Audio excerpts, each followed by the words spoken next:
Okay, seeing the time is 6 o'clock, I'm going to open the special meeting of the Vacaville City Council, June 29th, 2021. Can we have a roll call, please? Yes, thank you, Mr. Mayor. I'll be doing the roll call tonight. We'll start with Councilmember Stockton. Here. Councilmember Ritchie.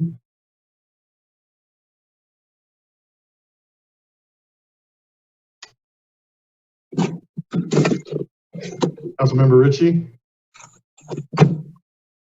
Okay, Councilmember Silva. Here. Councilmember Roberts. Here. I'm sorry, I didn't. Councilmember Roberts. Here. Thank you. Asshole, scratch the shit out of it. Someone's not muted. Okay, Glenn, be quiet just a second. Councilmember Wiley. Here. We'll try Councilmember Ritchie again. Okay, Vice Mayor Sullivan. Here. And Mayor Ouellette. I am here, and I just saw Richie jump on. I'm here. Okay, thank you. So if you could please stand with me for a moment of silence, and then it will be followed by the Pledge of Allegiance.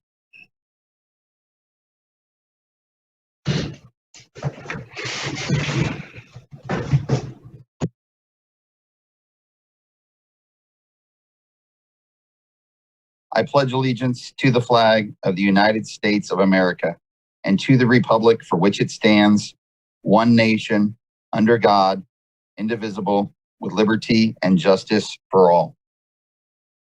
The next item, we have a proclamation for the Director, Fred Baderi, in honor of his retirement. Mr. City Manager, did you want to start off, or did you just want me to jump right into the proclamation?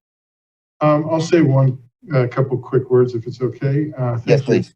So I just want to acknowledge Fred's, great contributions to the city of Vacaville, and being a former planning director myself, I know what it takes to lead a department and really plan for the betterment of the city. And Fred has always been there and done a lot of great things for the community, and just been a very gracious host, if you will, to help the community develop over the years. And so I'm very grateful for him stepping up and filling in for us for his last few months here, or during the last year here, actually. And I'm just very grateful to him and wish him the best in his new retirement. So with that, I'll turn it over to you, sir. Thank you very much. And obviously this proclamation is for Fred Baderi. Whereas we are here today to recognize and celebrate Fred Baderi's retirement of 25 years of outstanding service to the city of Vacaville, and where Fred's career began back on March 11th, 1985 as an assistant planner. He was promoted to associate planner on July 16th, 1998. After a short leave from the city, Fred returned to the planning project manager on May 16th, 2001.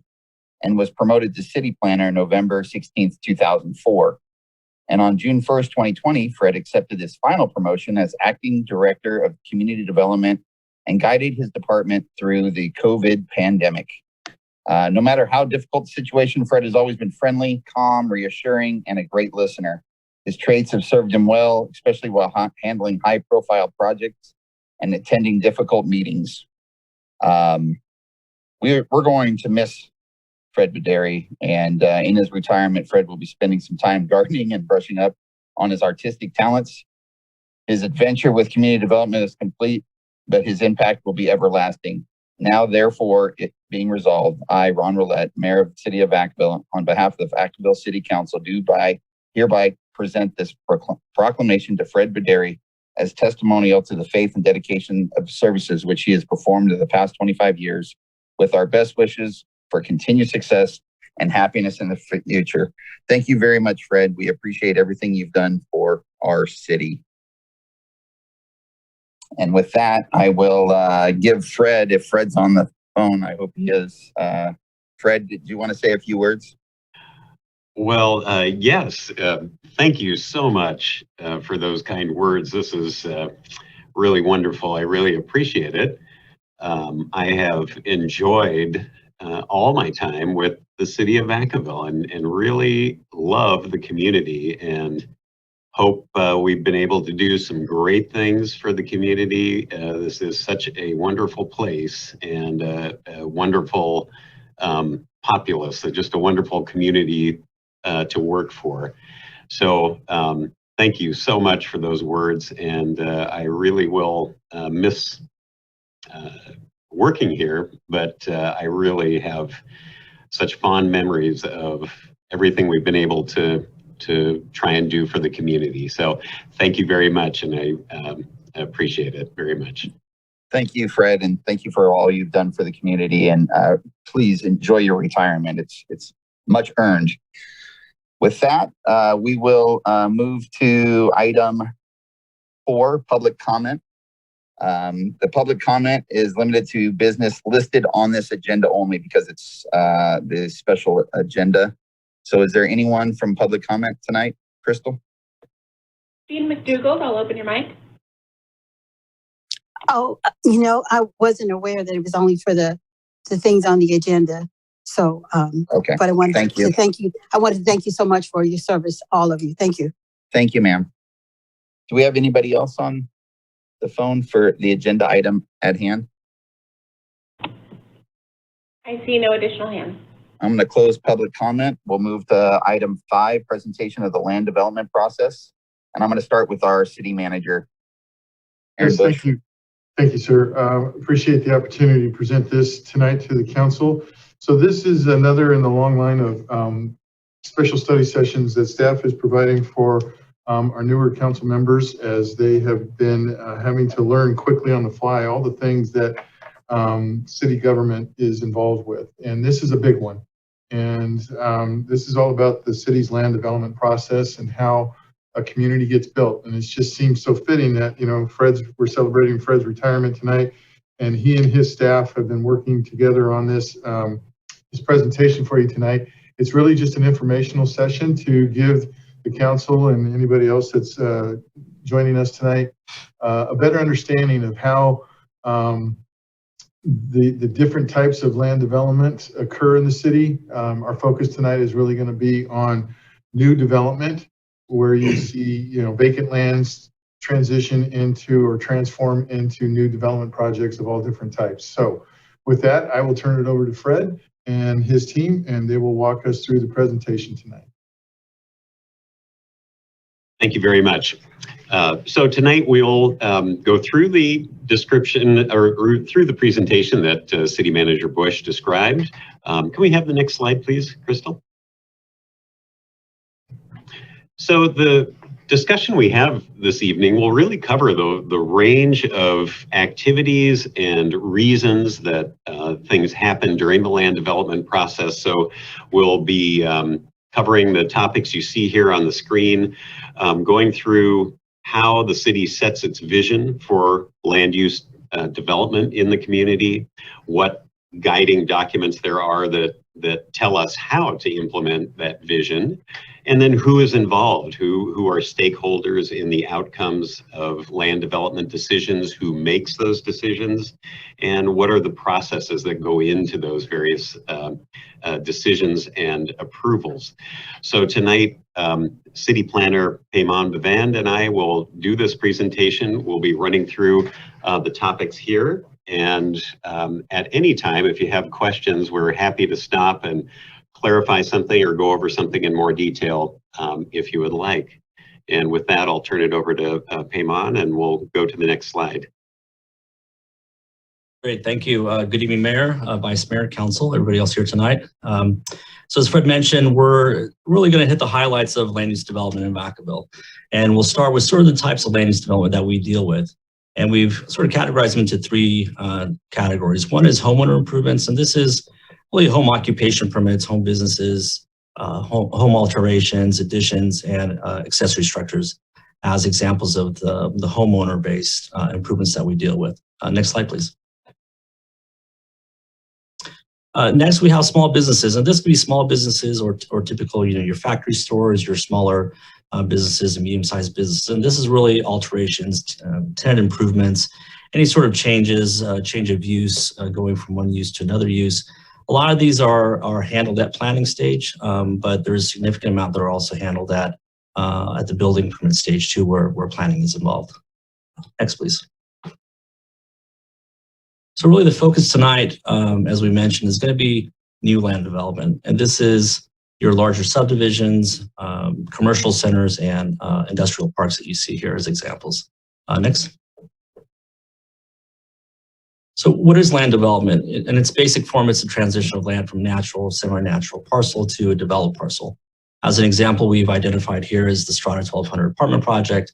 On the left, you see before the approval took place, and then on the right, it's really near the completed project that we have now.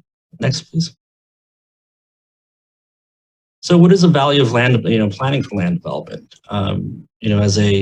As a policy, planning establishes goals and policies for directing and managing the future growth and development of a community or region to address locational growth, character development, transportation, housing needs, economic vitality, sustainability, and environmental protection. And really the goals are to promote public safety, creating a sense of community, improving economic development and quality of life, hopefully increase fairness and opportunity, efficient use of public lands, and protecting public health and the environment through that process. Next, please. So this is a small diagram that hopefully will guide the rest of the presentation in terms of what guides land development. It all begins with the City Council and through its adoption general plan, which is really the document that guides where the city's going to go in terms of its development characteristics. With the general plan, there are also companion zoning documents such as the zoning ordinance, policy plans, specific plans that also help implement those particular visions that are identified in the general plan. Where the city staff sort of begins the implementation is through the enforcement of the municipal code. And that's, again, the Land Use and Development Code and other city standards such as the policy plans and specific plans. And that's how we implement the City Council's vision for development. And all land use approvals, because of that, have to be consistent with the general plan. So if you look at the diagram here, it begins with the general plan, goes to zoning, and again, the companion zoning documents as well. How we implement those are through the development review process, which we're going to go through a little bit later, and ultimately decision maker, which could be planning commission or city council. Next slide. So these are sort of the different elements of land development. It's in no particular order, but general plan and zoning ordinance are really, it begins with the general plan and zoning ordinance to implement those general plan visions. Specific plans and policy plans, development agreements, state and federal laws certainly play a role where sometimes they encourage and sometimes they dictate certain regulations and activities for development. Environmental review, housing, subdivisions, and an important public participation engagement role that everyone plays, fees and dedications, and then the advisory groups, the Planning Commission, the Parks and Recreation Commission, that helps City Council make certain decisions. Next slide. So where does the authority come from for the city?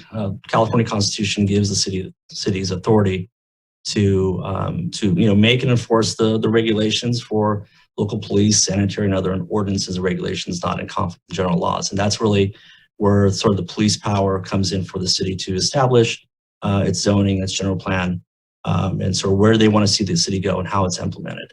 And the general plan itself is required by California government code, where each planning agency is supposed to prepare a general plan to, again, lay out the future of that particular jurisdiction, where they see going with, where they see development happening with the different zones and infrastructure improvements. Next slide, please. Next slide. So general plan. So the general plan's vision statement is the general plan is intended to really guide the city's actions through the year 2035. And as I'm sure you've all dealt with the general plan in one way or another as part of the council, it's really to ultimately to preserve and enhance the qualities of Vacaville.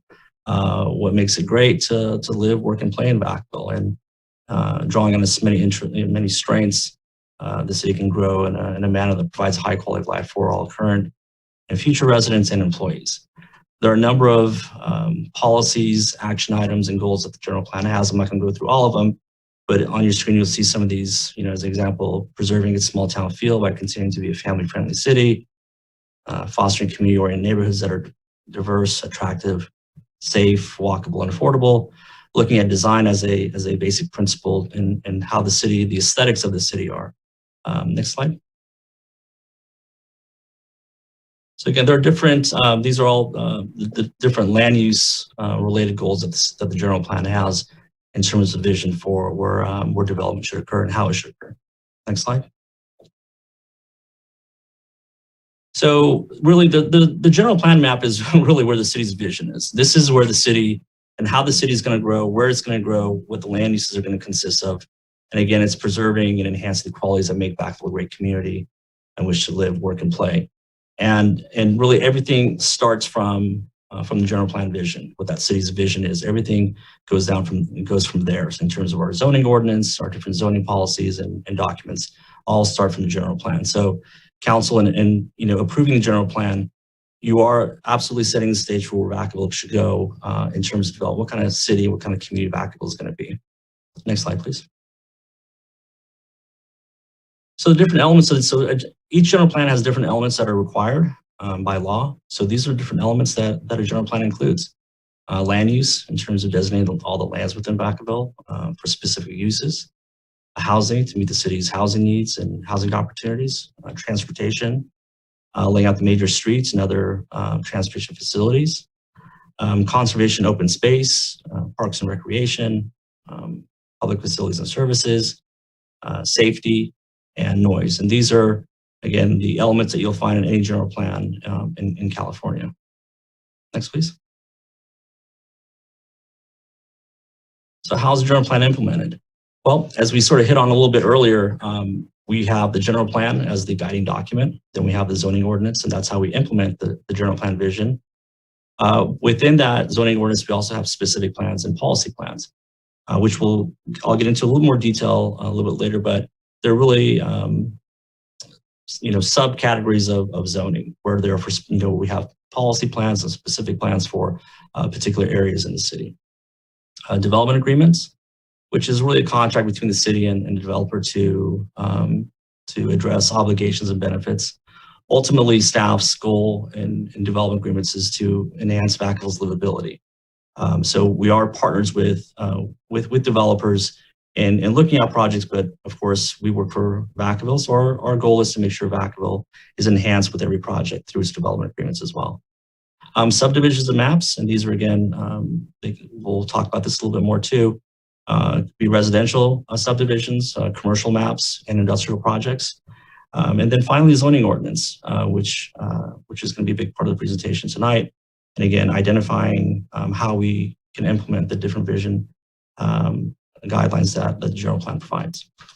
Next slide, please. So specific plans. So specific plan is a zoning document to implement the general plan within a specific area. It's required to, by California law, it's required to include certain elements and review processes per state law. It's supposed to address land use type and density, public infrastructure, development standards, open space, and really implementation steps. So it's a much more detailed document than a policy plan. And that's really one of the big differences between a policy plan and a specific plan. A specific plan, in California government, California law, there are very specific things that it has to provide. And a typical timeline for creating a specific plan is, 1 to 3 years, depending on the complexity of the project. Some of the examples that we have in Vacaville for specific plans are North Village, Bright Landing, the downtown specific plan that we're working on currently, the farm at Alamo Creek. Most of our specific plans are really residential based. The downtown specific plan has some residential elements and commercial elements, but really the rest are all residential projects. Next slide, please. So this identifies different specific plans that we have in Vacaville. North Village up north that you see there, and then the residential projects, Roberts Ranch, Vanden, the farm at Alamo Creek, and Brighton Landing along the east side of town. In the south side of town, and in the middle, you have the downtown specific plan. Next, please. So as an example of what a specific plan shows, this is really a good example, the farm at Alamo Creek. What you see is really, in a way, a mini zoning plan. So for this particular project, you see all the different land uses that have been identified, the open space, the different types of residential, the street layout. To some degree, it gets in more detail with other throughout the document. But this is, I would say, a pretty good example of what a specific plan is supposed to provide by law. Next slide, please.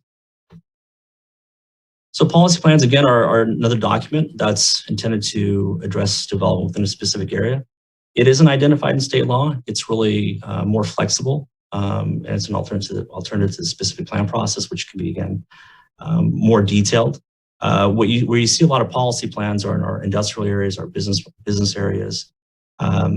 So it's again a low-key version of a specific plan, but what it is still complies with the general plan. It's still supposed to be an implementation tool for carrying out the general plan policies, and it includes permitted uses, conditional uses, development standards. So it's really a smaller version of the zoning ordinance, but it's done for a particular area with particular goals in mind. So, for example, Nut Tree Ranch, there was a very clear city council vision on what they wanted to see the Nut Tree be, and so for that reason, the policy plan is very specific. Same thing with the Vacaville Auto Center and Lower Lagoon Valley.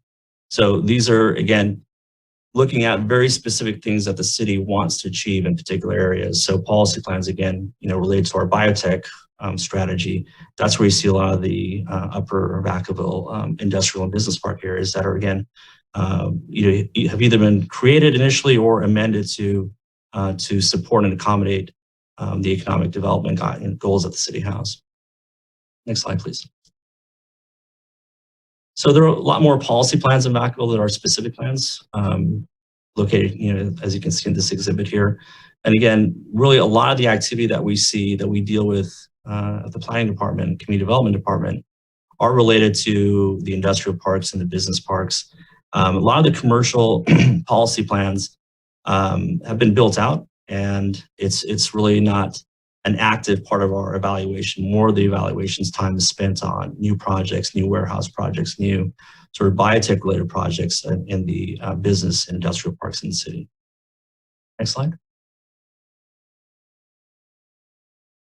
And this is just an example of what is, a particular policy plan looks like in terms of its boundary and different land use areas. So as you can see, so this is the Vacaville Golden Hills policy plan, and a lot of industrial projects here, warehouse projects here. A couple of years ago, we, at the corner of Back Valley Parkway and East Monte Vista, we approved a hotel project. So there are portions that allow commercial development, but mostly it's industrial and light industrial land uses. Next slide, please. So I'm going to hand it over back to Fred for a couple of slides here to talk about development agreements and subdivision maps. Thank you, Payman. Development agreements are another tool by which a city can implement its general plan. They are specifically provided for in state planning law and allow cities to enter into these agreements with a developer, typically for a larger scale project or a project that may be expected to build out over a number of years. The purpose of a development agreement is to provide certainty for both the parties in the agreement. So the developer and the city each want to be sure that there is certainty about something related to the project. That could be the approvals that are granted, the ability to build the project that has been approved over a longer period of time than might otherwise be allowed in a city's typical development approval process. Development agreements, by providing this kind of certainty, are also intended to encourage investment in comprehensive planning, encouraging both cities and developers to cooperatively engage in planning out larger development areas where there is a need to coordinate, for example, public infrastructure being installed over a long period of time through a number of project phases. And they development agreements are often used as a way to address how the costs of public facilities will be provided over the build out of that project. Typical contents in a development agreement, so related to the terms I just described, but there'll also be a duration. So typically in Vacaville, a development agreement might be 10 to 20 years. So this becomes the governing approval document for a project, whereas in a typical development approval process in a zoning ordinance, an approval might be valid for a couple of years at a time and subject to extensions over time. A development agreement provides that longer term certainty for the parties involved. The development agreement will typically address approval of the density and intensity of land use, providing an approval for a land use plan, the method by which public uses are planned into a project area, or by which the phasing of a project's development will occur over time. And these factors are all negotiated between the city and a developer during the planning and environmental review process. So as a project is going through, for example, with a specific plan that 1 to 3 years that Payman mentioned, as a project is taking shape and as the plan is being developed, both the parties involved are able to see, well, which items might they wish to address through a development agreement's terms to set those approvals in place. And at the bottom of the screen, we've noted that some of the other factors that can be included in development agreements are certain fees or other impact fees that are provided to the city, financing mechanisms, for example, having projects join community facilities district, or the setting of development standards. And that can provide certainty to a developer so that they know over the course of time, this is the type of development standard the project will be held to over that 10 to 20 year time frame, so that they are protected against changes that can happen from time to time. And not all changes are prevented through development agreements. Most development agreements will provide for those things that a city can change over time and that a developer will still be required to comply with. Next slide, please. The other area we wanted to touch on in that implementing the general plan chart that Payman showed several slides before, subdivision maps. And so a big part of the land development process involves the subdivision of land. And there is the State Subdivision Map Act, which gives cities the control, or allows cities to control and regulate the design and improvement of subdivisions within their corporate boundaries. Improvements, when we use that term in planning review, means streets and utilities and all the other installations that are necessary to ensure consistency with a general plan or a specific plan. Types of maps involve what are called tentative parcel maps and tentative subdivision maps. These are all terms used in the State Subdivision Map Act. Tentative parcel maps are smaller in size, maybe not necessarily in terms of acreage, but in terms of the number of parcels that are involved. And typically, and in the case of the city, the subdivision ordinance allows for the community development director to be the approval authority for certain small subdivisions of land. Sometimes that's typically the division of a developed commercial property where there are multiple commercial buildings, for example, on a shopping center property, and different owners wish to own different buildings and parcels in that subdivision. Then you have the tentative subdivision maps, and these are the projects that are typically seen by both the City Council and the Planning Commission, and they're creating the larger subdivisions. And these for Vacaville are typically as many as 700 to 800 parcels for a subdivision. So most of the specific plans that were shown to you on that earlier slide involved a subdivision of that property into the individual residential lots or into the parcels for other things like parks or shopping centers and other uses. The other thing we noted here is that you will see on your agenda from time to time final maps and parcel maps. And what that is when the tentative parcel map and the tentative subdivision map move to the final stage where they're ready to be recorded and the new lots become legal parcels. This is called either the final map in the case of a larger subdivision or a parcel map in the case of the smaller ones.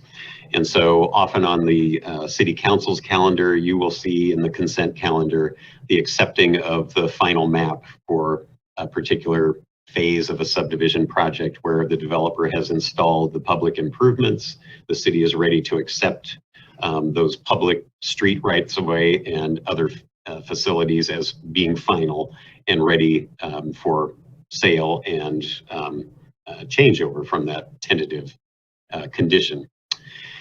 The types of maps typically reviewed by the city, types of subdivision maps, residential subdivisions, the most common one, and we've listed a few there. All of the larger residential developments involve those. And then in the smaller scale, typically at those parcel map stages are the more commercial or industrial subdivision processes.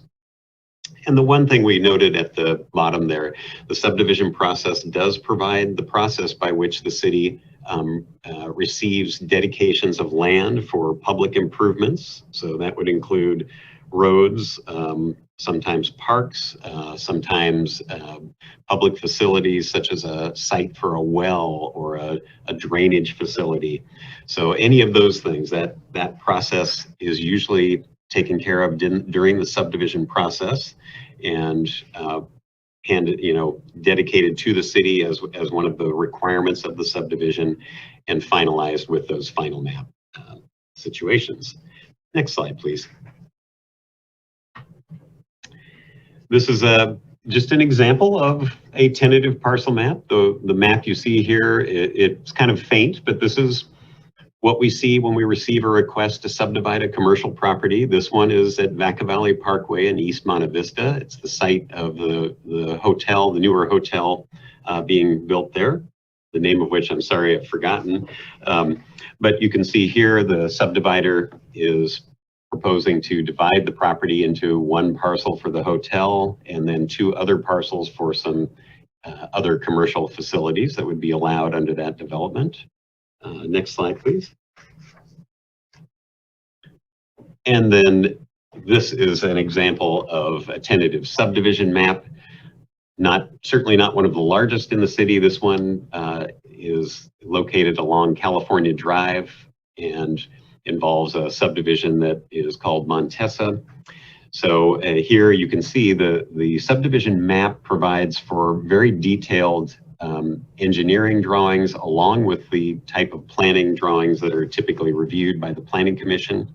So in the case of a tentative subdivision map, there's a lot of detailed work going on by both the Community Development Department and the Public Works Department's Engineering Division.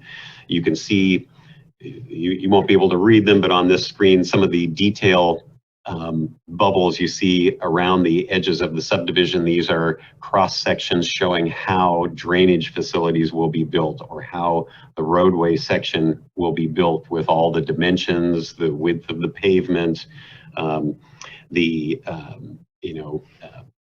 designations for what type of street they are and locations of utilities such as street lights, things of that nature. The subdivision map is going to identify the dimensions of each of the future subdivided lots and will show the locations of emergency access points or any other types of public improvements that are necessary when the project is built. Next slide, please. So now we're going to go into zoning a little bit. I think, Payman, you're going to handle this one? Yes. Next slide, please. So this is where we're going to get into sort of the details of what's a zoning ordinance. Well, a zoning ordinance divides any jurisdiction to various land use categories. It includes heavy and light industrial, commercial, residential, open space, agricultural, recreational, and other natural resource or other purposes. It includes permitted uses, it includes conditional uses, And for each one of those, it allows accessory uses as well. It regulates the intensity in terms of density of what can be constructed. It establishes development standards, setbacks, building height, parking, landscaping, and also provides for administrative procedures for variances, conditional use permits, design reviews, and zone changes. Next slide, please. So this is, we're not asking exactly what this says. This is simply, intended to identify the different sections of the zoning ordinance and what we all look at in planning community development when we're reviewing development. There's a lot of different sections that ultimately guide how developments occur and what the development standards are. So this is just intended to show you different sections of the zoning ordinance. Next slide, please. So zoning ordinance includes definitions. This is an example for retail and restaurants in terms of, what it looks like, what it says. For commercial uses, such as general commercial, you'll see a lot of different allowable uses and refers obviously to different definitions that we may have for each category of commercial development. Next slide, please. This is a permitted uses table. And again, this is what we look at when when a new development proposal comes in, or when we get inquiries at the counter or emails about certain proposals that folks are thinking of and whether they be allowed or not. This is the table that we go to for commercial development to see what the zone is on the upper portion, the different uses and whether they're permitted, the P, not permitted, or conditional. Next slide, please. And this table identifies development standards. So again, all these items are included in any zoning ordinance. And this is how we evaluate projects to make sure they meet the zoning, make sure they meet the density. And if they don't, what their options are to proceed either with a variance or with changes to code or to a particular zone. Next slide, please. In terms of when an application is ready to be submitted, we have a submittal checklist for all the different applications that we have. So for design review, for conditional use permit, modifications, variances, zone change, there is submittal checklists. And this is what any applicant is expected to submit. We'll, I think, get into it a little bit later, but when we get a project, we go through this list. And really the initial, whether the application is complete or incomplete, is coming down to whether they've submitted everything on the submittal checklist. And again, this is just a few of the items that are required for any application. Next slide, please.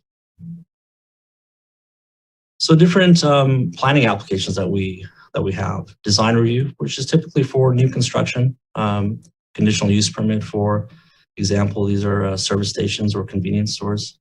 Modification, which is changes to any existing project, and sometimes with alcohol sales, such as the item that was before you at your last meeting.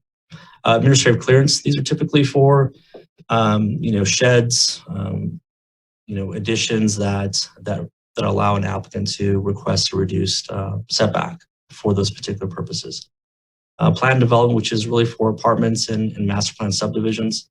Plan developments also allow some flexibility with development standards, or allows applicants to request flexibility, such as, again, building height or setbacks. It's really intended to encourage creativity in a design. So if that creativity requires a reduction in development standards, plan development would be the application that's appropriate for those requests. Tentative maps that Fred just went over. Zone change, a couple of projects that you've seen, the villages that we brought to you earlier this year, requested a zone, their project requires a zone change. General plan amendment, I think that's self-explanatory, but Green Tree Master Plan is an example of that one. The two applications at the bottom, tree permits, we get a lot of those, and home occupation permits. And I'll go through some of the numbers of the number of applications that we received for those two. Next slide, please. So in 2019, 20, and 2020, these were the applications that we received most of. Home occupation permits, by far, 502. And some of this is, I think, pandemic related, where folks were trying different ways to sustain their income. True permits is far in second place. It's still a lot of these applications are for older homes, older subdivisions where the trees have just outgrown the yard area, or they're conflicting with utilities, or they're creating some sort of hazard. Zoning letters. So these are just like I said, the most popular ones. But again, zoning letters, these are the ones where folks are inquiring about existing properties or existing land that they're interested in developing.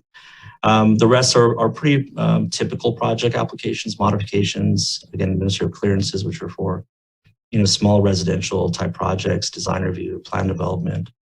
Preliminary review, that's a good number of projects that we've also seen in terms of folks wanting to put a project in front of us and just get our preliminary feedback. This is something that all the city departments would be involved in commenting on. Next slide, please.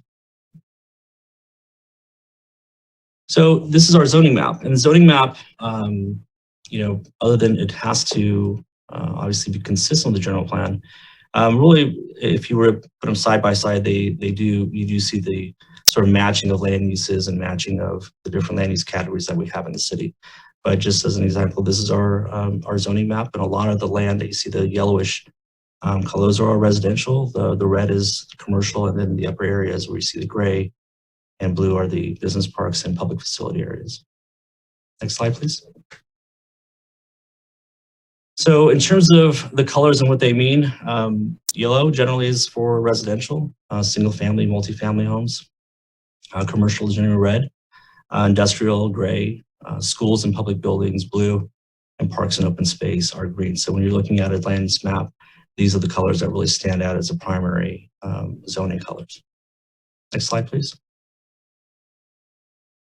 So in terms of land development really is a partnership, and really what staff is, not just planning staff, but all the different staff that we have in the city that's involved with land development. It really starts with an applicant bringing a proposal to the city. And sometimes we hear from folks, I think, who are under the impression that the city creates projects. There are certainly infrastructure project for the city that where the city is the lead, but for private development, it is really private applicants that bring proposals to the city based on what they've identified as a need, what they've identified as a need for Vacaville or for their own business model. But they look at our zoning, they do their own research, and they bring projects to us. They rely on their engineer and architect to design their site, the infrastructure that's needed. Building design, site design. The public is a major player in that development review process through the typical neighborhood meetings that we have, public notices or public hearings that we have, and then city staff, where we work with the applicant's team and often with other county or state agencies as well that might be involved with land use development review. Next slide, please. So in terms of who's involved with the development process, so the developer is obviously involved, where they bring projects to the city and lay out how they feel their project meets the general plan, meets the zoning, and staff works with them to go through that. And what we do is we have what's called a project review committee that meets every Thursday, and that consists of every department in the city. And any project that's submitted to planning comes before our project review committee. We evaluate it first for completeness. And as I mentioned a little bit earlier, completeness as a starting point is, have they submitted everything that our standard project checklist requires? If they do, then we can sort of take the next step into further evaluating the project, which would lead to conditions of approval. If it's not complete, then we make the applicants aware of what items are missing and work with them to bring those items back to the project review committee. The residents are involved either through planning commission actions, which require a 600-foot radius notice, or director approvals, which are smaller radius. And for projects, really, depending on the complexity of it, we do have neighborhood meetings or other outreach efforts, either through our website or simply the city's website, community development website, or other noticing methods. Other agencies that we regularly work with, Solano County Airport Land Use Commission, Solano Irrigation District, school districts, Travis and Vacaville. And from time to time, again, there is some involvement from state and federal agencies too, typically with respect to infrastructure, utilities, or biological purposes. Who reviews it? Depending on the project type, which I'll get into a little bit later. It could be the Planning Commission or City Council. It could be Planning Commission making the final decision, or it could be Planning Commission making a recommendation to the City Council for their final approval. Next slide, please. So as we identified here, this is the entitlement process. It all begins with submitting the planning application. We refer to our project review committee. There's a 30-day completeness review. So state law requires cities to, within 30 days, let an applicant know whether their application submittal is complete or incomplete. If it's complete, then we, again, continue our evaluation and we, go on to our CEQA determination noticing. If it's incomplete, then we have to let the applicant know within that 30-day period what's missing very specifically. And then we work with the applicant to, again, bring that information back to the city so we can start a review with the project review committee. Depending on the type of project, whether it's a staff level project or planning commission or city council level, there's admin hearing or public hearing notice that occurs. We prepare conditions of approval, which we discuss with the applicant. If needed, we prepare a staff report, and that goes on to planning commission or city council, or sometimes for staff level projects, it's a director action, and then the final action is taken. Next slide, please. So as I mentioned, our project review committee. So again, step one is that is where we start our evaluation of the project, determining completeness, and again, what happens with incompleteness, and again, conditions of approval. And these are, some examples of conditions of approval. It could be type of landscaping that they need to have, type of shading requirements that there are. A lot of times there are efforts by staff to enhance the building elevations. So those all occur within the conditions of approval. And of course, other departments also look out for their own standards, such as public works. They have public works standards to make sure the project ultimately is going to comply with those. Next slide, please. So the CEQA process, every project that comes in will either be subject to a specific CEQA process determination, which includes whether the project exempt. There are exempt projects, some smaller projects like additions and existing facilities and custom homes can be exempt from CEQA. Not all of them apply. But if it's not exempt, then it's either a negative declaration or mitigated negative declaration. And these are projects that might have some potential effects on the environment, or projects that require certain mitigation measures to occur to reduce their project impacts less than significant. And these are documents that staff is able to prepare. But a lot of times we rely on our consultants as well, who can do that evaluation quicker, which helps sort of the overall development review process. And then for much larger projects where we think there might be an impact or significant impact, or there will be significant impacts, is an environmental impact report.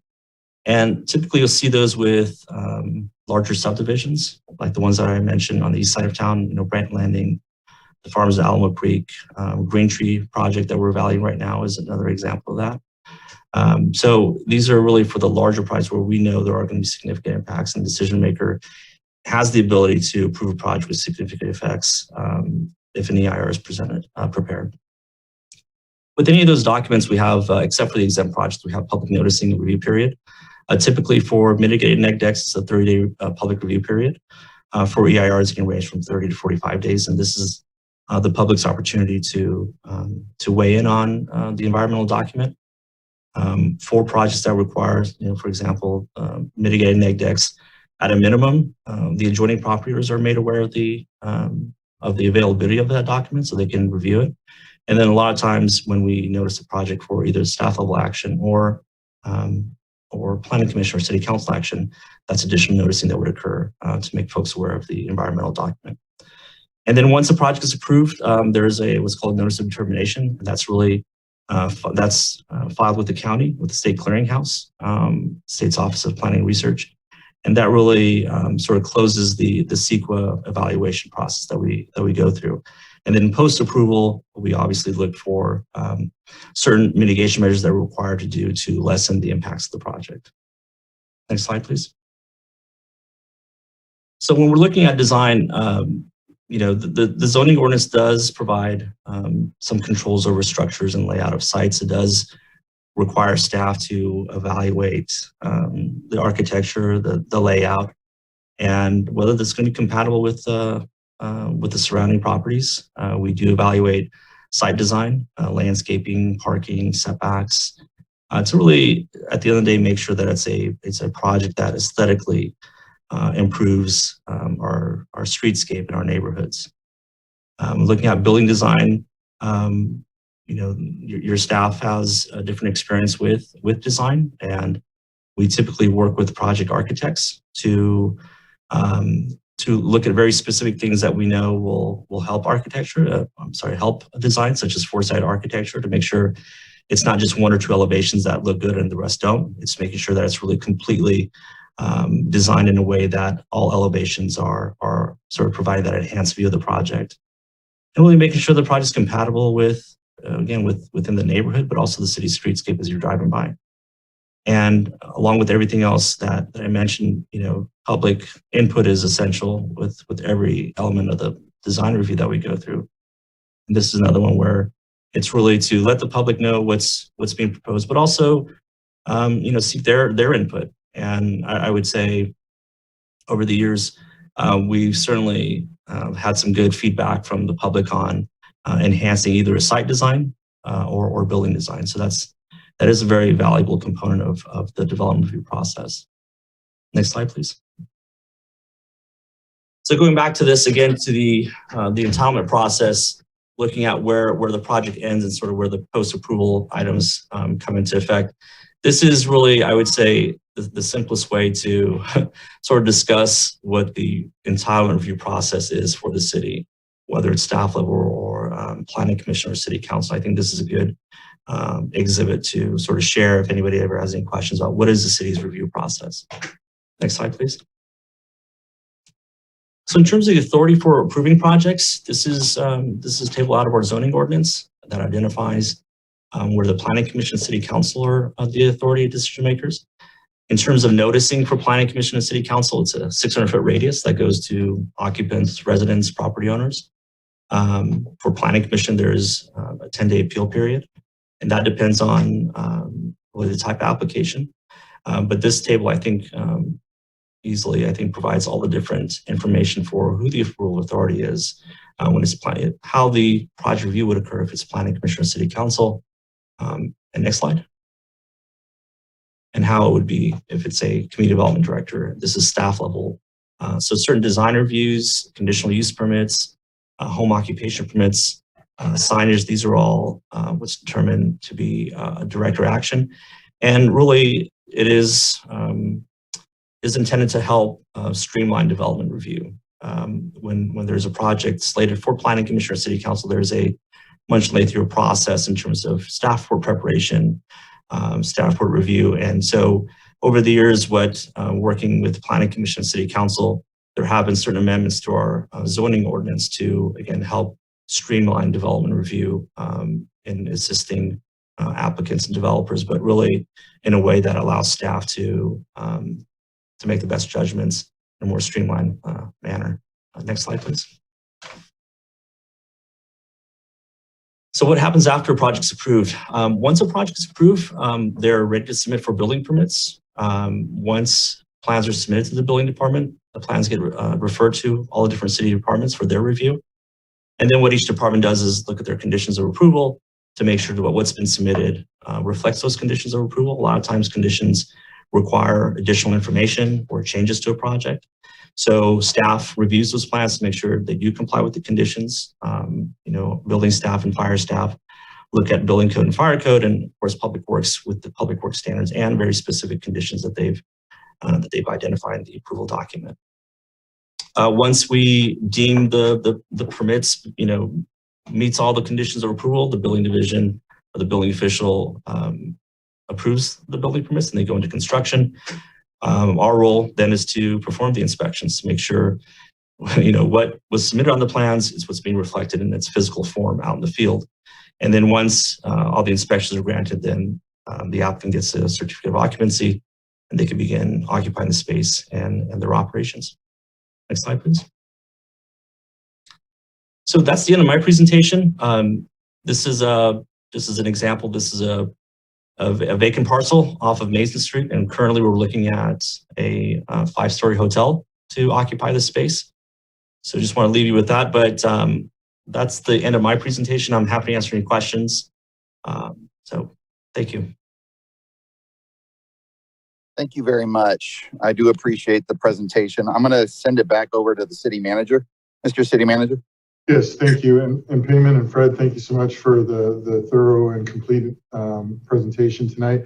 Just a couple of things that I want to share with the council real quickly for your benefit in terms of how this relates to economic development, because I know that that's been a theme for the council. Economic development is very important. How do we attract, how do we promote the city to encourage private investment, right? That's what economic development is all about, is getting other people to spend their hard-earned dollars here in our community so that our general fund, revenues increase, our sales tax increase, our jobs, we get the high-paying living wage jobs here. That all is directly related to everything that Payman and Fred just outlined to you. And the thing that they touched on towards the very end there, it is a partnership. And in order to make people believe in what we're doing here, we need to have a very good development process. And so that entitlement process is a very big, important part of that. And so when Payman shows you some of those things in our zoning code, it's all about making it efficient and streamlined. In all my years of doing this, developers want predictability, they want timeliness, they want no surprises, they want fair and equitable. And if you can provide them that, they're willing to meet the higher standards because they know that if they're going to make an investment of millions of dollars in their property, that the city's not going to turn around and allow their neighboring property owner to do something sloppy and risk their investment. And so it's all about being consistent and those other factors that I mentioned. And so we're doing everything we can with our code updates, with our specific plans. Some of the policy plans are a little outdated, but we're working through with the zoning code to streamline those processes. And so again, everything that we're doing here, it is a partnership. We only control a few pieces of it, but it's really about attracting that private investment. And so hopefully we've been able to provide you kind of an overview of all the different steps involved and what makes it attractive for people to come to Vacaville and do just that with their hard-earned dollars. So with that, I will turn it over to the mayor and the council for any questions that our team can answer for you. Does the council have any questions or statements they would like to make tonight? I have Vice Mayor Sullivan. I have a couple, I guess, probably statements more than questions. I think the first thing that I would appreciate maybe at some point in time revisiting or kind of having the new council take a look at is the revamped noticing process. So I know when Barton was around, staff worked really hard on an updated noticing process. And so maybe even if that doesn't come back to a council meeting, maybe that could be emailed out to council so they kind of understand how that process works. The 300 to 600 feet buffer sometimes can be problematic. And a lot of the issues we deal with or have dealt with over the last couple of years, whether it be the tower on Old Rocky, the Farmstead project, the tiny shelter homes on Brown Street, even, the talking about Oak Grove on Monte Vista, the neighbors are just frustrated because they feel like they're not being noticed properly or being involved or being engaged. And so if there's any way that we can kind of maybe have council take a look at that and just kind of check in to see how that's working or how that's not working. I know we made a great first pass at it, but again, it is still one of the more common complaints. And I'm guessing this is probably just a complaint you always get in the city is that people don't know what's going on. But that is an area that I think the new council would appreciate maybe kind of getting brought up to speed on or shared with. I guess my second question, and maybe a statement kind of formed in a question, really. So as a council member who's been on council now for almost 3 years, the general plan was done before I got on council. it'd been worked on for 5 years prior to that, and now it runs through 2030 something. I do sort of feel like the past 30 years of councils had sort of a different vision for Vacaville. And I don't fault them for that. It's not a bad thing. It's not whatever. But, you know, I think this council is the first council where almost all council members are working. You know, we're paying mortgages. We have kids. We're in different financial situations maybe than some past council members. And I really do feel like Vacaville has been heading in one direction for a really long time. And we've built very specific neighborhoods at specific price points and not really concerned ourselves with certain things. I guess my question is, how do we turn this giant ship? How do we make it so that we're focusing on the future and we're focusing on building homes through development code or the general plan that our kids will be able to afford in 20 years? So that we are creating living wage jobs, not just strip malls here in Vacaville. And I know we're doing some of this slowly, but most of the development we've been doing, most of our employees can't even afford the new homes we're building east of Leisure Town. So how do we sort of turn the ship around? And I would guess that my council member peers, at least a majority of them on council now, would probably agree with that notion. We need a major redirection. And we've been building housing tracts. We need to build communities. That sort of dovetails into my next question or my next comment, I guess. How do we start getting the schools, parks, and amenities that we need? How do we start? And I know it's a school district issue and it's a developer issue, and all of these plans were approved 10 or 15 or 20 years ago. That doesn't help me when I'm talking to a family that's pissed off that they don't have a school in Roberts Ranch, or they don't have a school at their new home that they just bought, and they've got to drive their kid across town. We don't have school buses in Vacaville, and traffic is it's a mess. It's a mess in the mornings. It's a mess in the afternoons. And again, we keep building these developments, these swaths of houses that a lot of Vacaville residents can't afford in the first place. And then they don't have parks and schools. And then on top of that, the developer's office is telling these poor families, oh yeah, you're going to get a park or a school there. You know, there's going to be a park right across the street and you're going to get a school down the street. And lo and behold, these families move in with young kids and they don't ever get a park or a school, you know, and I know a couple of the council members on here have experienced that themselves.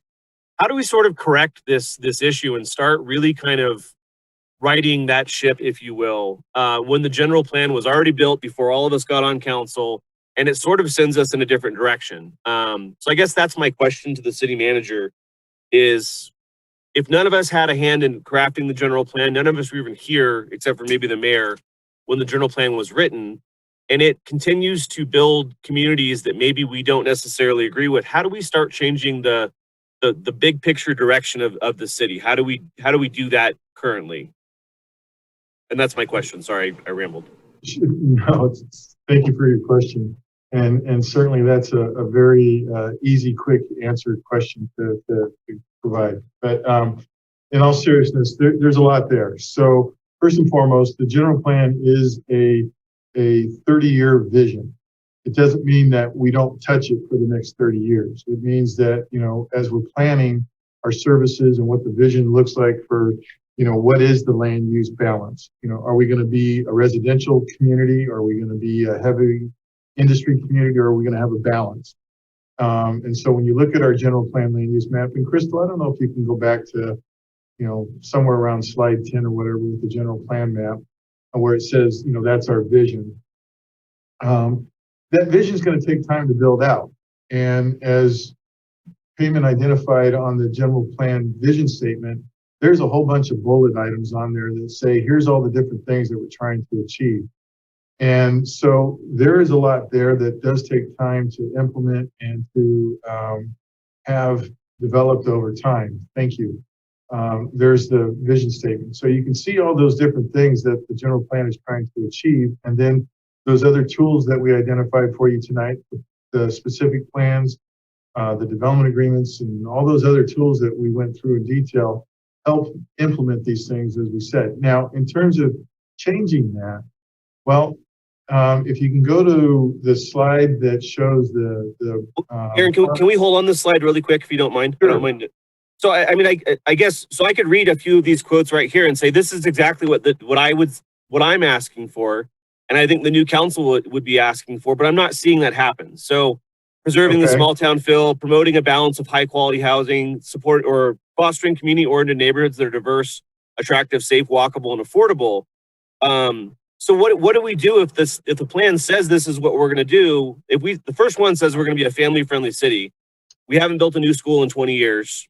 We really struggle building parks. So I mean, I guess if these bullet points aren't exactly hitting the mark in terms of affordable housing, you know, the median price point for the homes we're building are far more expensive than the median Vacaville family or even our own employees can afford.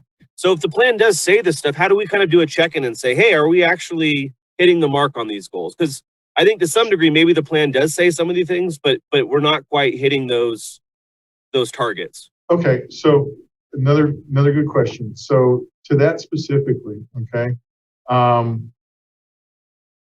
Well, first of all, I'm going to say that with regards to the housing market, we're going to show you next week when we do our Housing 101 presentation that the city only has a minor part in determining, you know, what type of housing in terms of price and those kinds of things. And so real quickly, I'll just say that the factors that go into determining the housing market price, we only control probably 1/3, 1/4 of that, okay? The rest of it is going to be land cost, construction cost, and all those other factors, and then price points for the region. Okay, so if you're hoping to have home prices at the $350,000 mark, that's going to be tough because this area does not support that price point because of all those factors that I mentioned to you. Are there things we can do? Yes, and that's where we get into, you know, the different types of housing, you know, with higher density, with smaller lots and those kinds of things. And those are things, again, that we'll share with you in more detail next week. To your point about, you know, these bullet points here kind of touching on what you're looking for. Well, again, as we've been implementing our specific plan processes, that's what we've been measuring our specific plans against, is these goals and objectives of the general plan. Now, if there's an opinion now of this council that you would like to see something different applied to those neighborhoods, the challenge becomes that those are approved specific plans. They have approved development agreements, they're entitled, they're vested, and so the ability to go back and make significant changes or even minor changes is rather limited because that's what's been approved. And I know that's not the answer that the council is looking for, perhaps, but as Heyman mentioned, or Fred mentioned, the development agreement is a binding contract between two parties, us and the developer, and they're counting on it for all the reasons that they need in order to get financing to invest in the project, and we're counting on it to make sure that they build all the city infrastructure and those types of things. Now, I guess where this new council can put their footprint on new development is when we have new development projects. For example, the Green Tree project. We absolutely have been listening to the council with their desire for diversity of housing types. We've been pushing that development team very much in that regard. And so when we finally get to a point where we have some plans and we get through the environmental process, we'll be sharing that with the council to make sure that we're hitting the mark and checking in with you all so that we are giving you an opportunity to put your stamp on this new project. With regards to parks and schools, that's another tough one. Those occur by the plans that we establish, okay? And again, the specific plan process is a great process to implement that and make that happen. But again, we've entered into agreements and contracts with the school district, with the developers, and we have to abide by those. Are there ways that we could have written things a little bit different to help ourselves with, more proactive or progressive triggers to start schools and parks faster? Yes. And in my experience, I've had a lot of experience with that. And, going forward, I think there's opportunities to help address that And so, for example, we have a project right now that is coming in for an amendment. It's one of our specific plans up in the northern part of town. They're asking for some changes. Well, that means that they have to come to the council and say, here's some changes that we'd like to make. And if the council is good with those or not, you know, they get to perchance explore other options as well that the city council would like to see for those communities. So those are the opportunities that we have going forward. I know it sounds rather limited, but we're committed to making sure that where there is an opportunity to give the council the ability to make changes or, you know, work with the developer on proposed changes, we're going to present that to you for your consideration. So I hope I touched on all of the things that you brought up, Vice Mayor. If there's more specifics, I'd be happy to address those as well. No, I think that was a good response, and it just takes time. It is kind of a weird disconnect or kind of clunky feeling though, where a plan that was established 10 years ago, is dictating the direction we had, and all these development plans were developed, 10, 15 years ago. We can't do anything about it. And then, it's just the timing is hard as a council member, because if you want to make changes, you're pretty limited. The last little piece that I sort of touched on that I would maybe like a response from you on is there was a discussion, I don't know, maybe 5 or 6 meetings back about the creation of some sort of mandatory notice where in the sales office of local developments, they would have to disclose a reasonable estimate on when the school or parks would be built, to kind of be honest with the public. Did we ever make any traction with that, or is that something we can pursue? Well, when you start talking about timing of schools and third parties that we have no real mechanism for controlling what they do or don't do, it's very difficult for me to suggest that we have the ability to provide noticing. With regards to parks, we can explore that, but I think, even then, some of those things are unknown and uncertainties that it's difficult for us to calculate exactly when those park improvements will occur. We can certainly look at that in terms of what parks we have out there in those specific plan areas. But some of the ones like in the farm at Alamo, for example, one of the amenities in that particular plan, now obviously that one hasn't started yet, but one of the amenities in there is multiple privately owned and maintained pocket parks. And so to say when those are going to happen is difficult for us to say, but we can certainly explore that. I don't know how far we can go because of legal noticing requirements on something that is we don't have a lot of control over. So I'd hate to set expectations when there's not much that we can guarantee to ensure that it happens. Hey, Aaron. One last thing. Hey, Aaron. Yes. I'm going to jump in, and Vice Mayor, if you would allow. I agree with Nolan, and we've had this discussion. We might even had it before Vice Mayor was on our council, because we had such a hard time over there in North Village. And what we were trying to come up with, or what we were directing staff to do, is not so much tell the sales team, hey, you need to tell them when you're going to get a park or when you're going to get a school. It was the deceptive behavior of, whoever was selling the homes. And I'm not going to point at any individual developer, but that you would go in there and they were like, yeah, and there's going to be a park right here, and there's going to be a school right here. And the homes were being sold like they were going in, even though they knew that there was not going to be a school anytime soon, and there was not going to be a park anytime soon. So I think it's more general, and I agree with the Vice Mayor. It's frustrating because then the people buy the home, and then they sit in there for a year or 2 years and see nothing happen, and then they start to call the council members and saying, hey, I was sold this and I didn't get it. And that's what I think we were going after. That's exactly it. It's a consumer protection issue. I mean, they're setting the price point of that particular home based on the school or park that they know won't be built. And then the sales office bails when the houses are sold. And then those people, when they're angry, just like what's happening now, is come yell at the council, come yell at the school board, when that development office full well knew what was happening and probably ratcheted up the price on that home.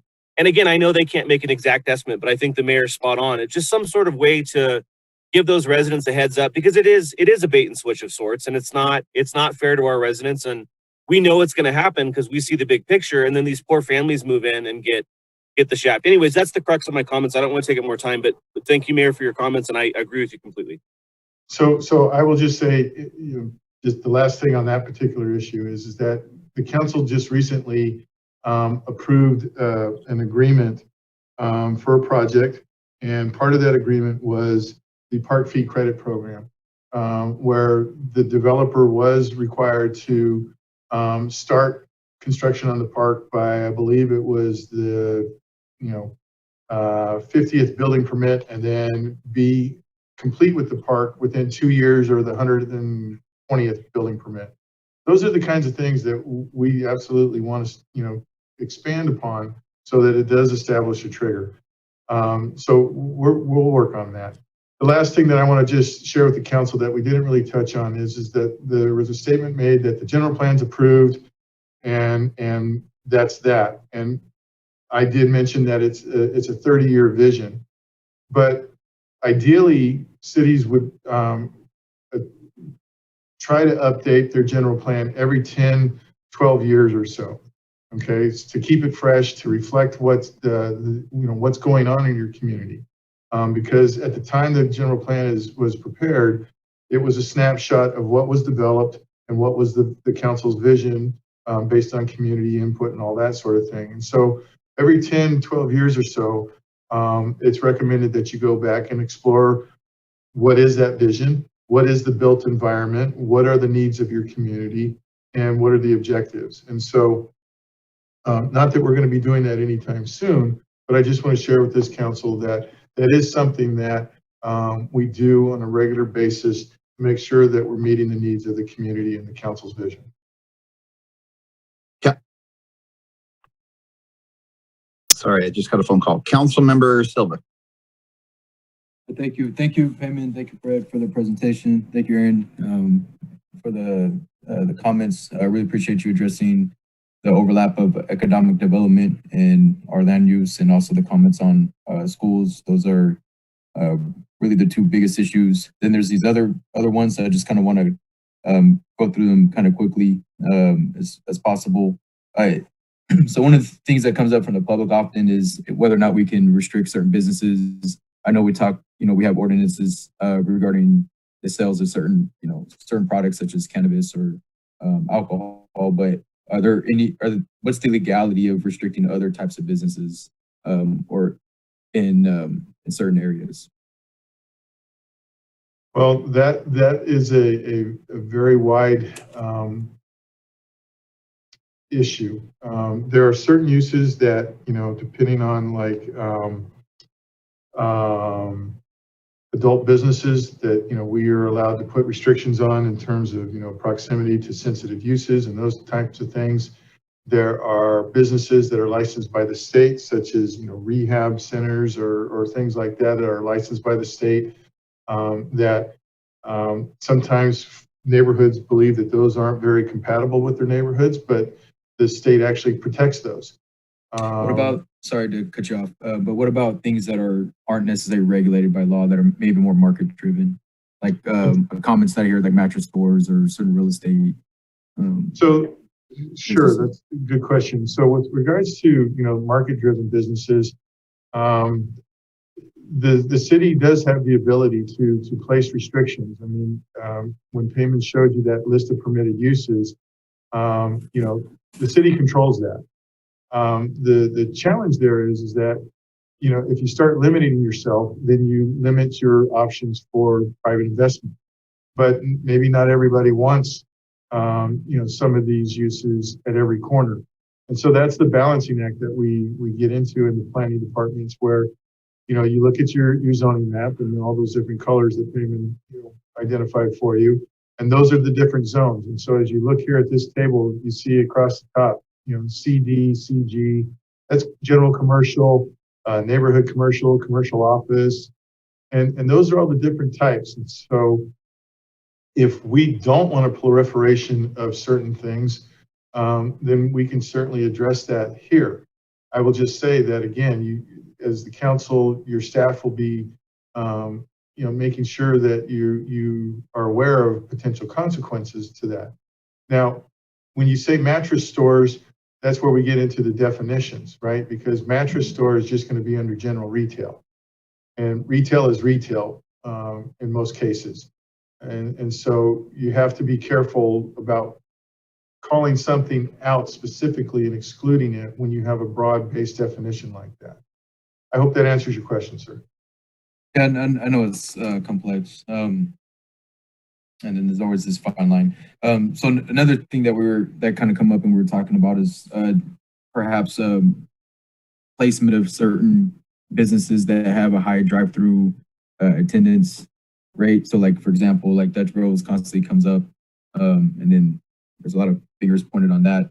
Is there something that we can do to address certain businesses that have that high demand, or research that's available that we can refer back to, so that way we know, can kind of guess where a more ideal place would be or not be, so it doesn't impede traffic? Sure. So there's a couple of ways to approach a high intense use and its potential impacts on a property and its surroundings. The most immediate way is going through the evaluation process through the entitlement, and the environmental analysis will determine, okay, does this use with its high intensity traffic patterns, with its stacking distance, with all those variables, what is the impact on that particular property? Because that use by itself in one location may work just fine. In another location that's in a tighter spot, or surrounded by more sensitive uses, it may not fit as well. And so that's where you have to decide as a council and an organization, do we want to just say we don't want that business altogether, which we could do, but then you're limiting yourself potentially, or do you want to evaluate it on a case-by-case basis, where the project's located and the surrounding properties and what potential impacts? If we do identify potential impacts as part of that PRC process, we'll add conditions of approval. We'll require design modifications to make sure that they mitigate and address those concerns about compatibility and design. And if they can't mitigate those, then you could have an extreme case of where staff would recommend denial of the project. So those are a couple of different ways to address that. Okay. And then on the other hand, and on the other side of this, here I mentioned two examples of restricting. What about as far as recruiting specific businesses? I know there's always a high demand for requests for Trader Joe's. So how in what ways, if there is at all, within the scope of the council to support those? Sure. So with regards to the infamous Trader Joe's, that falls under a grocery store or a shopping center. I don't know the specific classification per our code, but we would have to make sure that land use is allowed in a variety of different zones, so that it could go in a variety of different places and not just one place in the city, right? We don't want to limit that. But that's really just a case of the marketability of our community.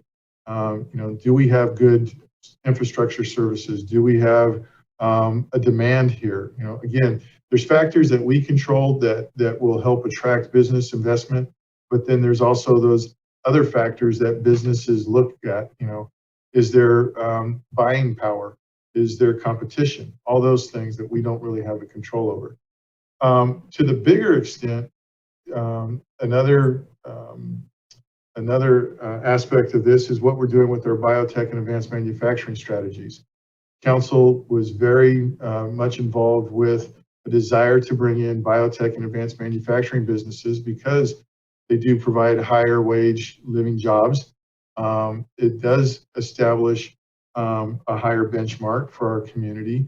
And we definitely have a lot of infrastructure here in place with the existing businesses that call Vacaville home, as well as our local higher education facilities here.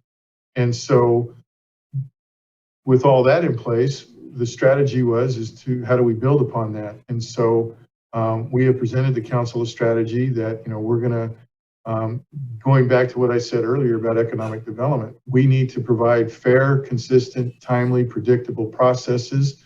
And that's what we're doing with the biotech businesses. So, as we market that and as we send Don Burris, our Economic Development Services Director, out in the world to go attract these people, those are the kinds of things that they're looking for. And so those things are a great benefit and help, and we definitely appreciate council's support of those, because that gives Don the tools necessary to go out and attract those businesses. Okay. Thank you. And so it really just sounds like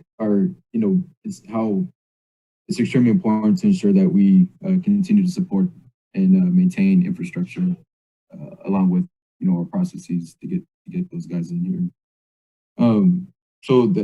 So last question and then two final comments.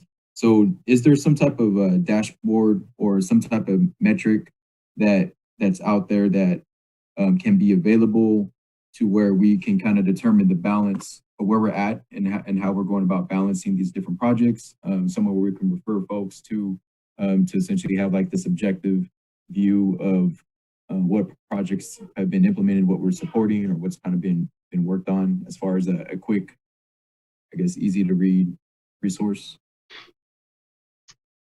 Well, if you're asking me if there's a resource where people can see what new projects are underway, yes, we have that on our planning webpage. If you're asking for a web-based portal where new businesses can look and see what's involved in the process and what are their opportunities, that is the Open Counter software product that we are earnestly working on to finish, so that it's almost like a concierge service. People from across the country, across the world can, look up Vacaville and find out what's required to open up a bake store or another world's largest biotech structure. And then we also have a lot of great information on our economic development webpage with all kinds of information about available properties and just what's out there. So there's a variety of different resources that people can utilize to find out, what we have to offer here in Vacaville. And I think that Open Counter is just going to really link the two together. And soon, I'm hoping soon, we'll be able to make some improvements to our webpage that will take it to the next level even more. And I think, so that all sounds great. I think one of the things that I've seen in different areas was just like kind of a gauge. When people were asking for balance or whatever, or saying, hey, we need more of this or more of that, how, seeing how that's reflective and kind of gauging how we're actually meeting our general plan vision, and kind of assessing how we go along. So anyways, but thanks for sharing that. So just last two comments or suggestions, as we get, feedback from the community when they say small town, I'm kind of curious to see how they actually define small town.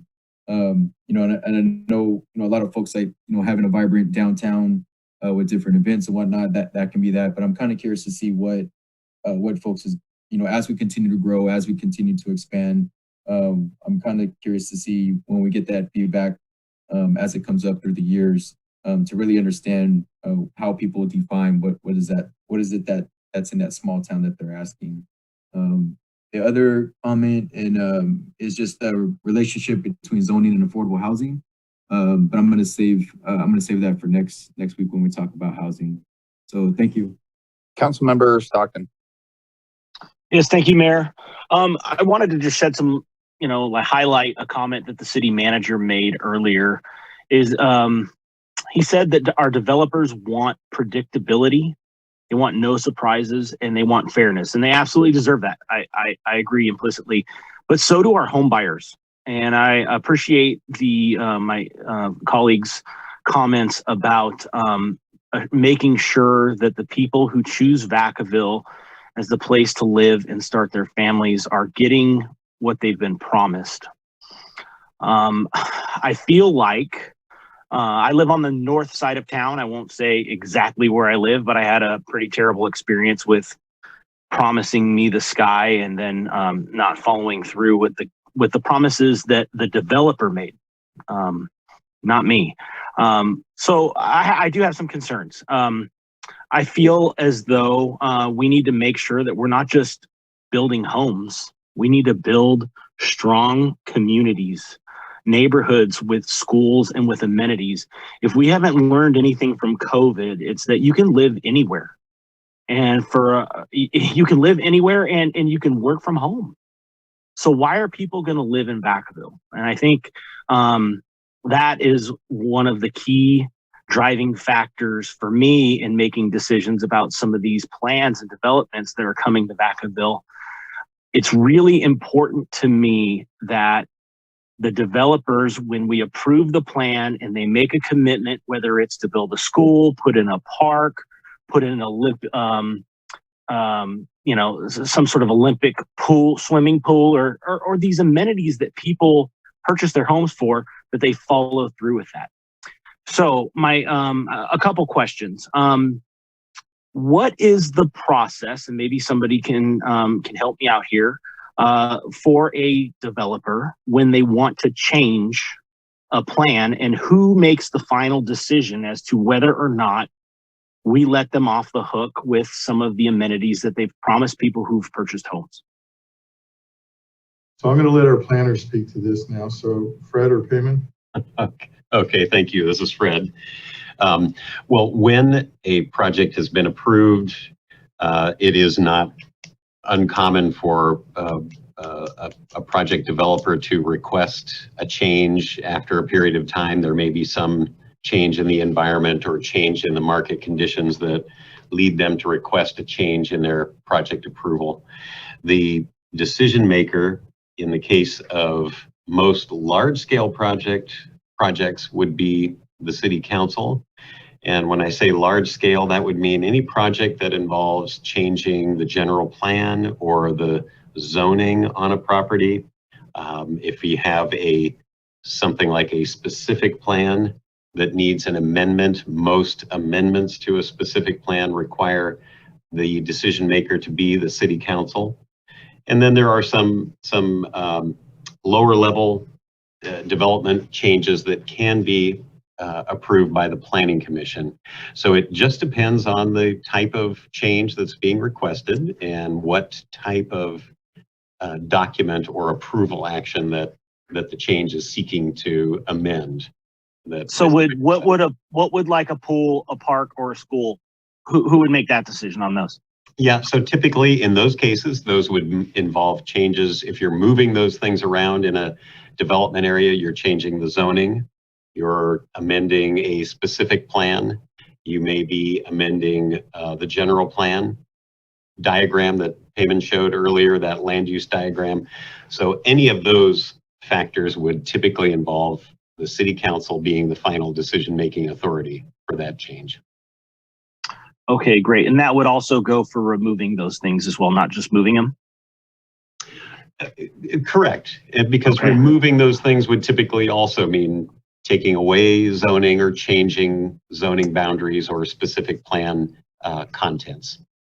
Okay, thank you for the clarification and explaining that. The other thing that I would like to make a suggestion is that often developers will set aside land for a school. In some cases, they'll tell the people that are buying the houses there that they're going to build a school there. You touched upon the fact that the school district is allowed to negotiate with some of these developers for the possibility of putting a school in these different areas. My question is, are we able to find out from the school district whether or not they intend to build a school in a particular development before we approve it and add it to our general plan?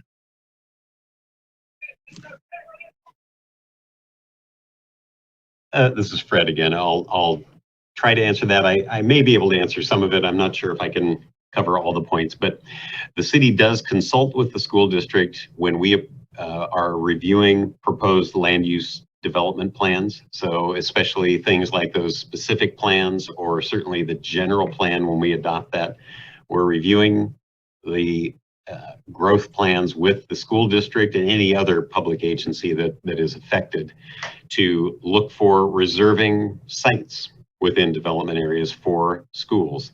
So we rely on the school district to take a look at a project description, make an estimate of proposed student generation that would be caused by that new development, and then tell us whether the project will trigger the need for a new school or whether a site for a school is desired in that particular area.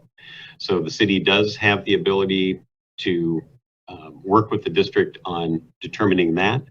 With regard to the timing for the construction of a school, that I would say is a more complex factor because the districts rely on funding that's provided both by developer permits, fees that are paid at the time people receive a building permit from the city.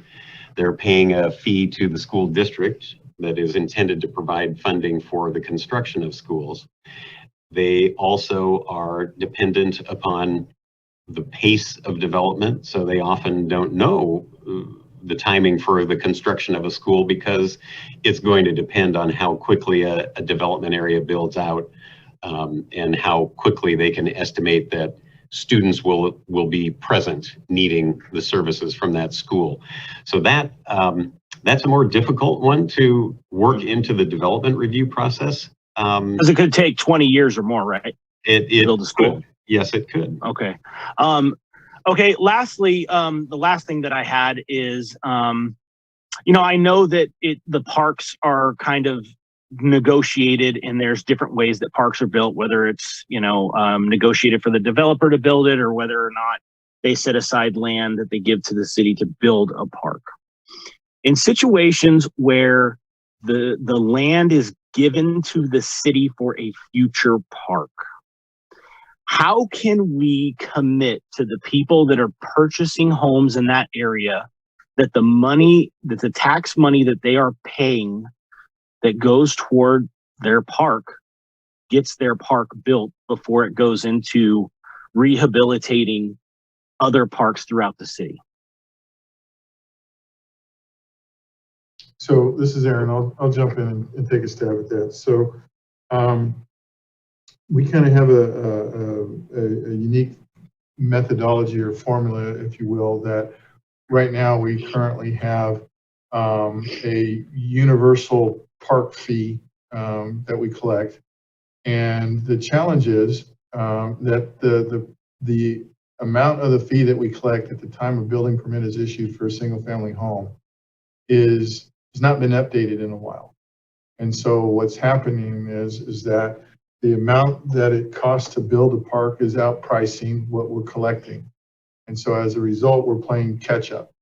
And so that's why it's very important that we finish the update to our AB 1600 impact fees and bring that back to council for your discussion and consideration so that we can adjust the fees appropriately to keep up with the cost of building the facilities, just like anything else. And so that's been part of the big challenge here. But that's why we're exploring other alternatives to park development, like having the developer do a turnkey park where regardless of what funds we've collected, they are on the hook to build the park at a specified time per the agreement. Okay, great. Thank you. Lastly, I just want to thank you for a wonderful presentation. Very informative. Definitely will be helpful in the future. And I look forward to trying to help staff as much as I possibly can to make sure that the same predictability, no surprises, and fairness that the developers want, that our citizens get as well. And so thank you for your time, for everything and all your work. Councilmember Wiley. Hello, can you hear me okay? Yes, ma'am. Go ahead. Great. So I have a couple questions in sort of a different area. Since this is all on land use, I wanted to know about the land use and the city boundary. Do we anticipate extending our boundary or annexing any land, or are we still have plenty to work with in Vacaville? Question number one. Councilmember Wiley, it was difficult to catch all of that, but it sounded like you were interested in if the city is investigating or exploring the possibility of expanding our city limits or our urban limit line. Is that correct? Well, no, are we close to that or not? Okay, Fred, can you take that? Yes. So the city does have an adopted urban growth boundary. It's depicted on the general plan map. At the scale we have the map here, it is difficult to see. The urban growth boundary is farther out from the city than the current city limit. There we go. Thank you. And let's see if I can point at it. So that does provide an area where it is possible for the city to consider expanding the city limit. There is on the general plan land use diagram a particular amount of area on the east side of the city or to the east of the city limit that is designated in what is called an urban reserve land use category. And that means that the general plan has identified this area as potential urban expansion area, dependent upon certain land needs and policy directives from the city. So it is possible that there could be proposed annexations in the future. Just as an example, the couple of the projects we cited this evening, the Vanden Meadows project was an annexation in approximately 2014 or 15. The farm at Alamo Creek was annexed into the city in, I believe, 2019. The Roberts Ranch project annexed into the city limit in 2017. All of those properties were designated for urban growth on the city's general plan, and then the developers responded to that designation by proposing the projects and moving forward. So there is the potential for some additional expansion of the city boundary within that urban growth boundary that's been adopted, and that then depends upon development proposals that are submitted to the city by developers.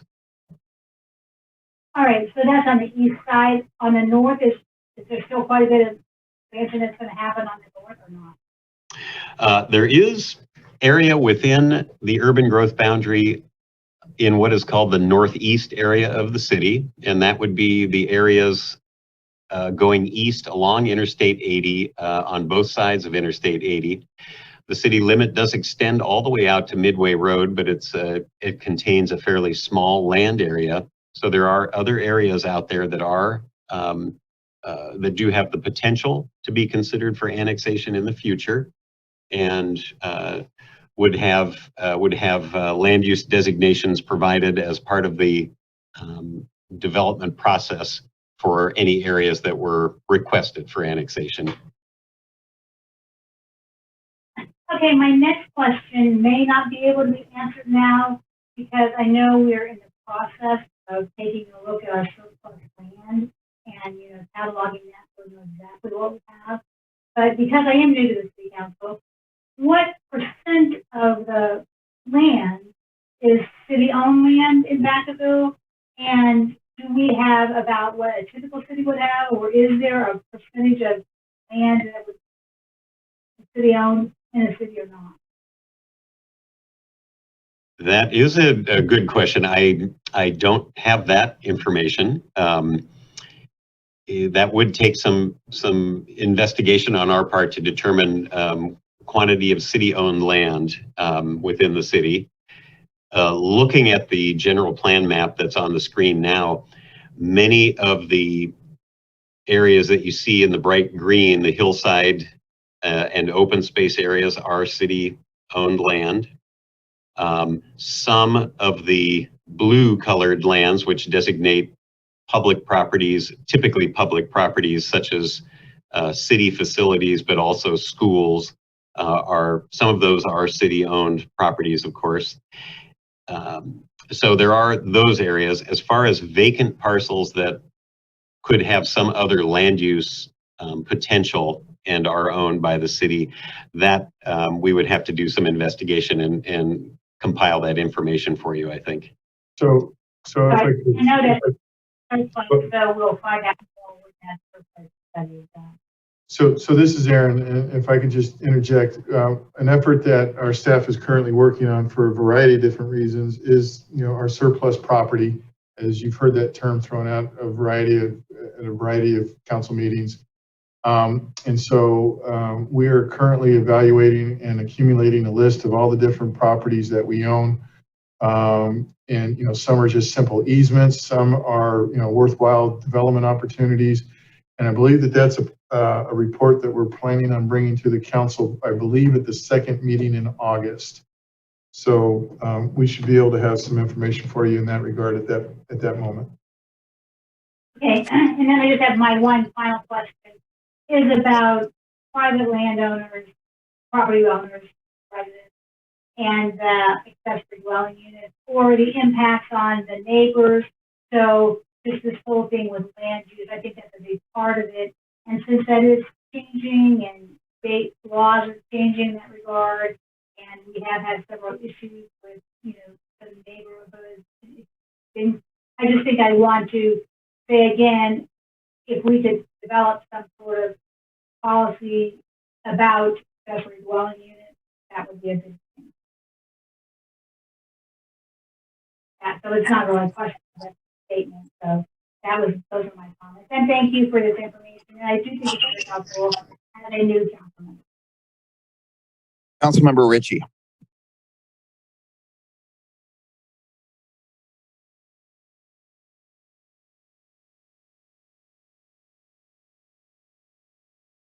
Councilmember Ritchie.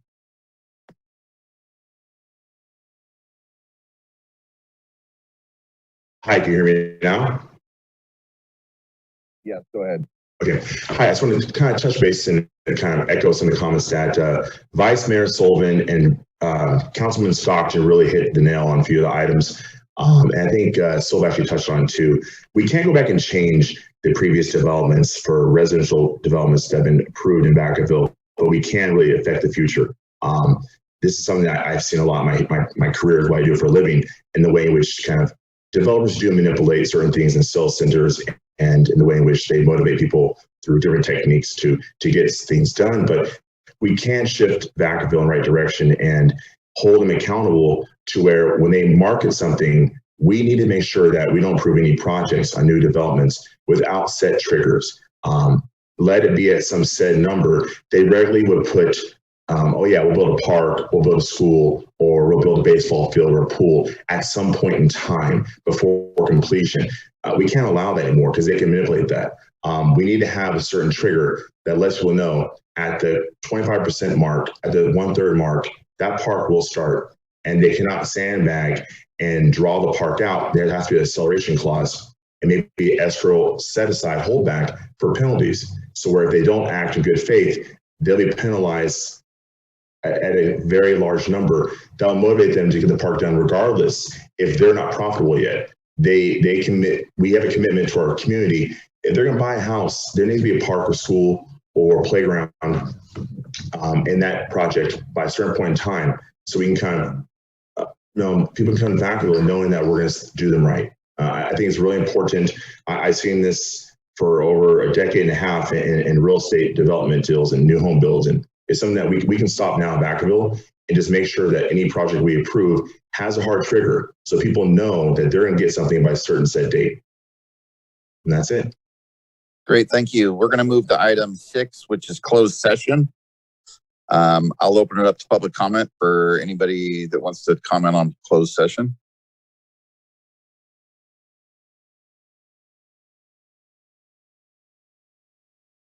I see no hands. Okay, I'm going to close public comment and we'll move to adjournment. And the rest of the council will continue on with the closed session. Good night, Vacaville.